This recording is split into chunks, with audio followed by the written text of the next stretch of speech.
The gathering began at Pompey Park in Delray Beach. Men, women, and children with a purpose. We're having a peaceful protest in regards to bringing enlightenment to police brutality and social injustice.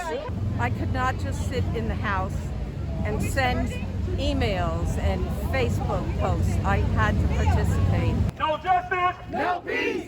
Delray Beach police were here too, not to enforce, but to participate in the protest. But I see it as a unity in the community walk, where community and law enforcement, public safety, other city departments are coming together collectively to show our disapproval of what took place with Mr. George Floyd.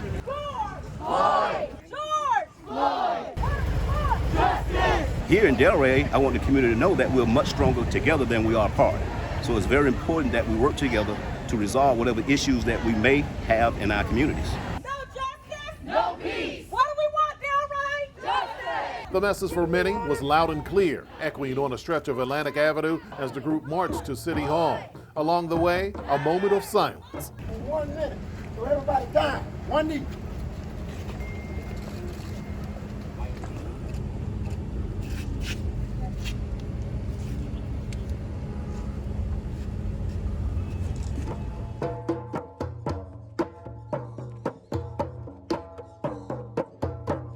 Minutes later, hundreds of people arrived at City Hall.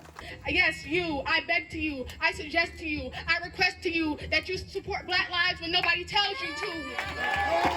They packed the front lawn to hear dozens of speakers talk about taking a stand against police brutality and racism. To be silent, to be neutral, is to be complicit and to stand on the side of the oppressor. Law enforcement leaders must denounce actions that are wrong. This is the only way to build trust. Delray Beach Police Chief Javaro Sims says police departments have to be accountable for their actions, and proper training speaks volumes. No one should be mistreated and disrespected, period. Tennis grade and Delray Beach resident Coco Gauff spoke too. I was 8 years old when Trayvon Martin was killed. So why am I here at 16 still demanding change? She says everyone must do their part to make a difference. I demand change now. And it's sad that it takes another Black man's life to be lost for all of this to happen. But we have to understand that this has been going on for years. This is not just about George Floyd. This is about Trayvon Martin. This is about Eric Garner. This is about Breonna Taylor. The speakers also urged everyone to vote, especially in local races.